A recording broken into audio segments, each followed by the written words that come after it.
Hi, I'm Dan Clark, and I just want to thank you for opting into this three-part video series, and we're into video one, and the series is called The 10 Steps to Transitioning from Where You Are to Your Own Unique Spiritual Experience with God. And what we're going to do is answer the first four questions here, and the first question is determining if it's time to leave. This is something that needs to be prayed about. It needs to be looked at.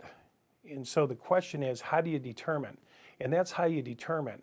You begin to pray, you begin to ask God, you begin to put light on the frustration or whatever it is inside of you that's telling you it's time to leave. And this needs to be a matter of prayer. You might want to talk to other people. You may want to share what you're going through with somebody else, and then listen for their feedback. But mainly, the most interesting thing is that God has given us an inner GPS.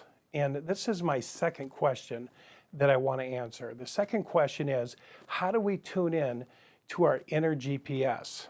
And what is our inner GPS? Well, it's something that speaks to us, not literally speaks to us vocally, but speaks to us intuitively. It came to me in the way of frustration. I was beginning to get very frustrated with my religion, with my teachers, with my elders, with the people in the church, with the church itself. And so I had to determine what this voice was, if it was the voice of truth or the voice of, some entity, the devil or whatever. But what I realized was that it was ongoing, and it kept trying to speak to me. It kept trying to move me. It kept trying to get my attention. And so I realized that I needed to take a look at this. I needed to put some light on what was happening internally with me. I was throwing around the magazines. I was yelling at the elders. I was questioning what they were saying. I was turning into an animal in my church.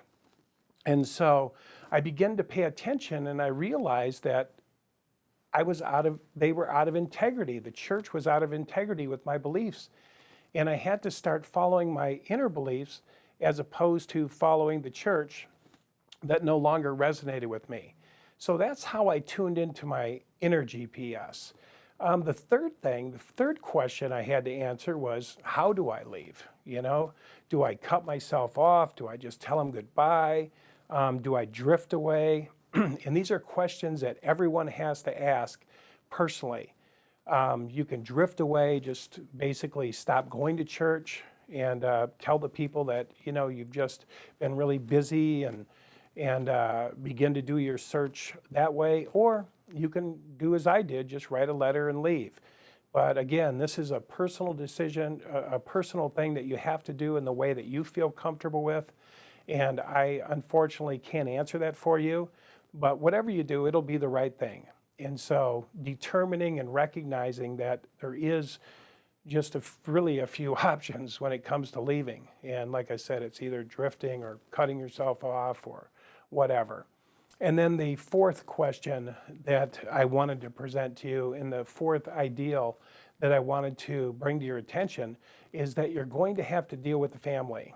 The family is a unit. The family, usually the unit stays together no matter what. And so the idea of you leaving is going to be like a wrecking ball to that unit. And it's going to be devastating. And you've got to gear up for being able to look at that and be okay and know that what's going on inside of you is more important than the pressure from the people that are in the group. Because the fact of the matter is, when you've listened to your inner GPS, you've come to realize that you're dying anyway. You're dying in the group that you're in. So in that sense, in following and leaving, you have to realize that that's going to be more important at this time than what the family thinks of you. But you have to brace up for it. I have to tell you, it's a devastating thing to be thought of as a person that's went back to the world, a person that's fallen away from the faith. That's how they see it because they only see it from a limiting perspective. Okay, hope you enjoyed those first 4 questions. We're going to move into the next video, and it's going to be very interesting because what it's going to talk about, I'm going to answer 3 questions, and the 3 questions are the emotional roller coaster, how to deal with that, fear of the unknown, where am I going, and then filling that empty space because there's going to be an empty space. So I'll see you on the next video, and we'll answer these 3 questions. Thanks.